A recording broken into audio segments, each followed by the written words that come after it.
믿음의 싸움. 예수께서 이르시되 내 말이 네가 믿으면 하나님의 영광을 보리라 하지 아니하였느냐. 요한복음 11장 40절. 믿음의 삶 가운데 과감하게 앞으로 나아갈 때마다 당신의 믿음과 자명하게 상반되는 일들이 상식적인 상황에서 발견됩니다. 상식은 믿음이 아닙니다. 상식은 자연적인 것, 믿음은 초자연적인 것과 관련됩니다. 상식적으로는 주님을 의지할 수 없는 상황에서 예수 그리스도를 의지할 수 있습니까? 상식적인 판단이 거짓말이 아닐까? 라고 외칠 때에도 용감하게 예수 그리스도의 말씀을 믿고 나아갈 수 있습니까? 변화산 상에서는 네, 그렇습니다. 나는 하나님께서 그 일을 하실 수 있다고 믿습니다. 라고 말하기 쉽지만 악령으로 가득 찬 계곡으로 내려오면 당신의 변화산 상에서의 모든 믿음을 비아냥거리는 사건들을 대면해야 합니다.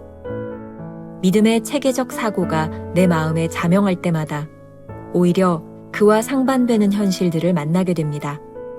가령 하나님께서 나의 모든 필요를 채우신다고 믿는다고 고백하는 순간 나는 궁핍해지고 미래가 보이지 않습니다.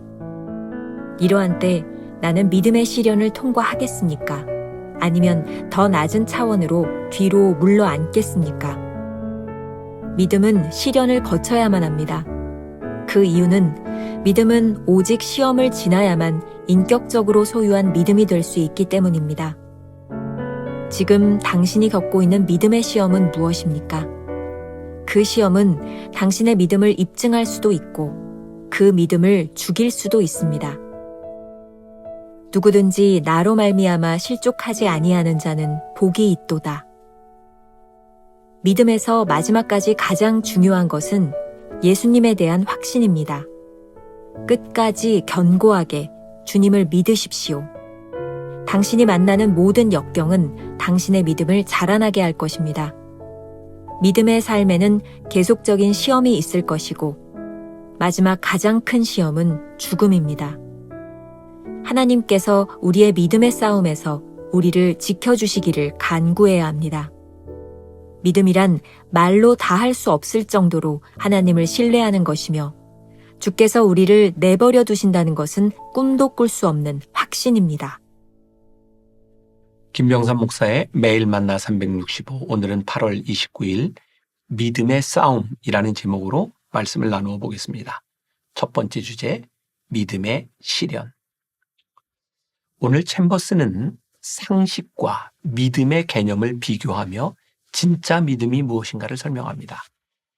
이런 방식은 아주 독특한 챔버스가 설명하는 묵상의 방법이죠. 상식과 믿음이라는 개념을 잘 이해하면 될 것 같습니다. 상식과 믿음은 엄연하게 다릅니다. 상식은 자연적인 것이요, 믿음은 초자연적인 것입니다. 믿음은 우리에게 이렇게 묻습니다. 상식적으로는 주님을 의지할 수 없는 상황에서 예수 그리스도를 의지할 수 있습니까?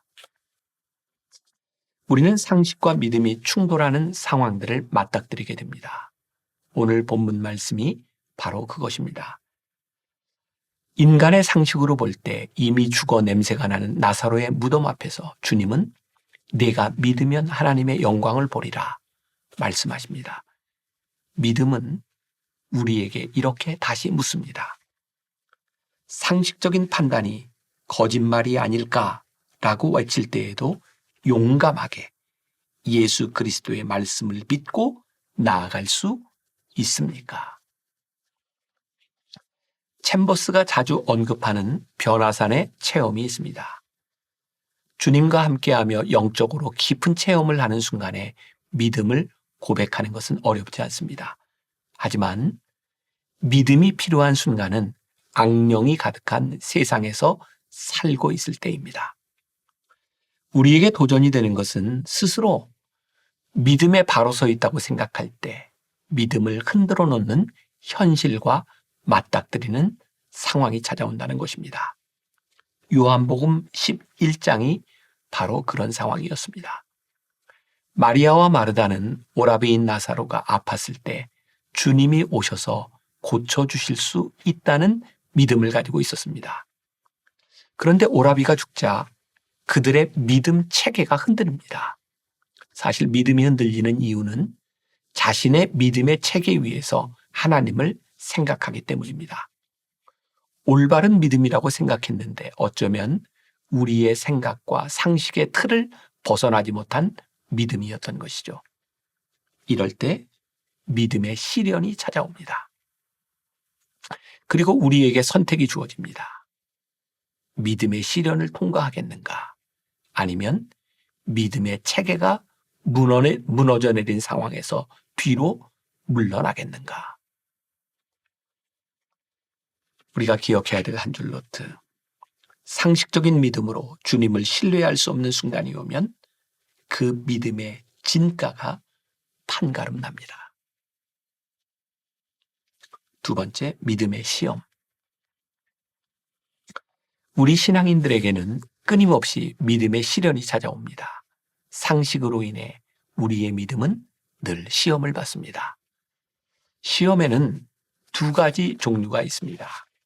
우리를 넘어뜨리는 유혹이라고 하는 시험, 영어로는 temptation이라고 되어 있죠.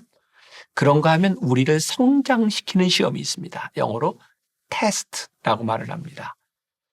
temptation, 유혹의 시험은 물리쳐야 하지만 test, 우리를 성장시키는 시험은 이겨서 통과해야 합니다. 네이버 지식 백과를 보다가 아주 흥미로운 사실을 하나 알게 되었습니다. 흑연이 고온과 고압을 만나면 다이아몬드가 될 수 있다는 것입니다. 다이아몬드는 탄소 원자의 결합으로만 이루어진 물질입니다. 마찬가지로 탄소 원자로만 이루어진 물질이 또 하나 있는데 그게 바로 흑연입니다. 이상하게도 다이아몬드는 최고의 비싼 보석이지만 흑연은 값싼 연필심으로 사용되죠. 분명히 같은 탄소 원자로 이루어진 물질인데 왜 이런 차이가 나는 걸까요? 두 물질의 화학 결합과 결정 구조가 다르기 때문입니다. 어차피 같은 원소로 이루어진 물질인데 혹시 흑연을 다이아몬드로 변화시킬 수는 없을까? 호기심 많은 사람들이 분명 이런 생각을 했겠죠. 그리고 실제로 이런 시도를 한 사람이 있습니다. 놀랍게도 1955년 GE, 제너럴 일렉트릭 연구소에서 1700도씨의 온도와 7만 5천 기압의 조건에서 처음으로 다이아몬드를 합성했습니다. 이후 기술은 더욱 발전해 지금은 좀 더 낮은 온도, 낮은 압력에서 다이아몬드를 합성하는 기술이 개발되고 있습니다. 물론 이렇게 합성된 다이아몬드는 보석으로서의 가치는 없으나 공업용으로 사용되고 있습니다. 챔버스의 오늘 묵상 글이 이와 딱 들어맞는다는 생각을 하게 됩니다. 믿음은 시련을 거쳐야만 합니다. 그 이유는 믿음은 오직 시험을 지나야만 인격적으로 소유한 믿음이 될 수 있기 때문입니다. 흑연과 다이아몬드는 탄소 원자의 결합으로 본질이 동일합니다. 그러나 책정되는 가치에는 차이가 있습니다. 무엇이 그러한 차이를 만들어냈을까요? 그 차이는 고온과 고압을 통과했느냐에 있습니다.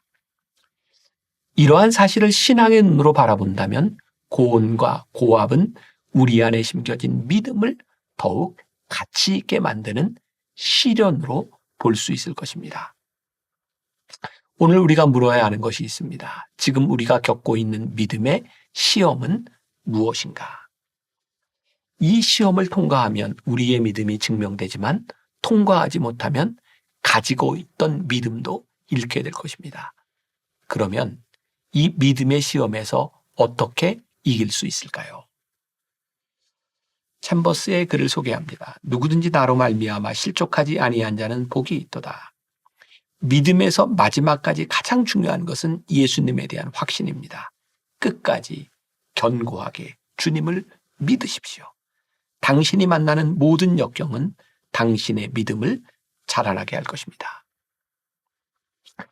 믿음을 가지고 살아가는 인생의 모든 여정에서 믿음은 계속 시험받을 것입니다. 그리고 그 시험의 가장 큰 고비는 죽음입니다. 달려갈 길을 다 간 후에 마지막 죽음 앞에서 버림받지 않도록 단단하게 주님을 붙잡아야 합니다. 디모데후서 4장 7절과 8절 말씀은 사도 바울이 죽음을 앞에 두고 한 그의 고백입니다. 나는 선한 싸움을 싸우고 나의 달려갈 길을 마치고 믿음을 지켰으니 이제후로는 나를 위하여 의의 면류관이 예비되었으므로 주 곧 의로우신 재판장이 그날에 내게 주실 것이며 내게만 아니라 주의 나타나심을 사모하는 모든 자에게도니라. 이 말씀에 사도 바울의 진심이 담겨 있습니다.